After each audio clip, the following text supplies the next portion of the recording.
How you doing, friends? I am Joe Craig, host of Reeling and Telling Our Truth. As you said, as I say, we added a new caveat from our point of view. Now let's get this show started. I just recently turned Medicare eligible, not ashamed, 65.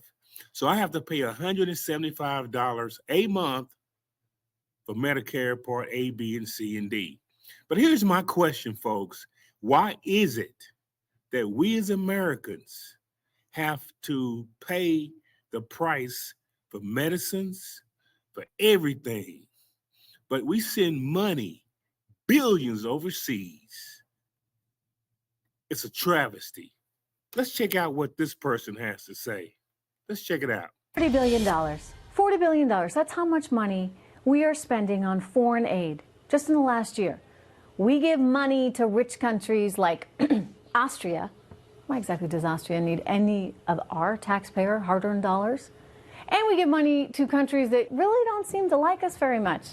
Russia, $160 million. China, $37 million. And in Mexico, my gosh, we're giving the Mexicans $246 million of U.S. taxpayer funds every year. Unbelievable. This is like socialism on a giant scale, right? The U.S. is out there taking care of everybody else. Maybe it's time to rethink. After all, could Americans use that money? Joining me right now, Northern Gulf Partners CEO Bartle Bull, who spent a lot of time all over the world, invests in many different places. And you agree with me, right? Trish, I think you're making really good points. I have seen this in Latin America. I've seen it in Africa, the former Soviet Union, the Middle East, Asia, and everywhere. It's always clear the difference between trade and investment, the private sector, and aid, which is effectively welfare, as you point. As well as the Assistant Let's see how this Secretary of money State is for broke Europe. down. Check He out this sees guy. foreign aid programs are used.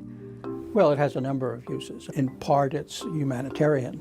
It's helping countries facing natural disasters, helping displaced persons so they don't have to become refugees. It also deals with health epidemics, so defeating Ebola in Africa so that it doesn't come to the United States, for instance. A lot of it is security-related assistance. It's helping countries that are fighting the Islamic State, fighting al-Qaeda, supporting the development of their indigenous capabilities to deal with these kinds of threats so that we don't have to do it for them. In some cases, it's designed to help countries develop, to become stronger economically so that they can buy more American products and become more successful members of the international economy.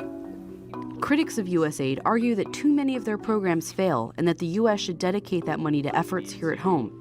While Trump was on the campaign trail, he was often critical of foreign aid. We're rebuilding. I'm going to stop it right there. Boy, it makes no sense that we sending all of this money. It could be used right here to help the middle class get bigger and smarter. And then this is what Chuck Schumer has to say. It's not every day you can say you made the world truly a better place, but I think the Senate can say that tonight, and I'm very proud of what has happened. So let me just say a few things. Tonight, after more than 6 months of hard work, many twists and turns in the road, America sends a message to the entire world. We will not turn our back on you. Wait a minute, sir. But you've turned your back on us people here in America. We broke. I'm on a fixed income. Everything is going up, food, medicines, you name it, and I can't afford it. But y'all happy to say we send money overseas. That don't make no sense. Now let's check out this last video. Many middle-class people can't even afford to buy a house, rent a house. Check this out.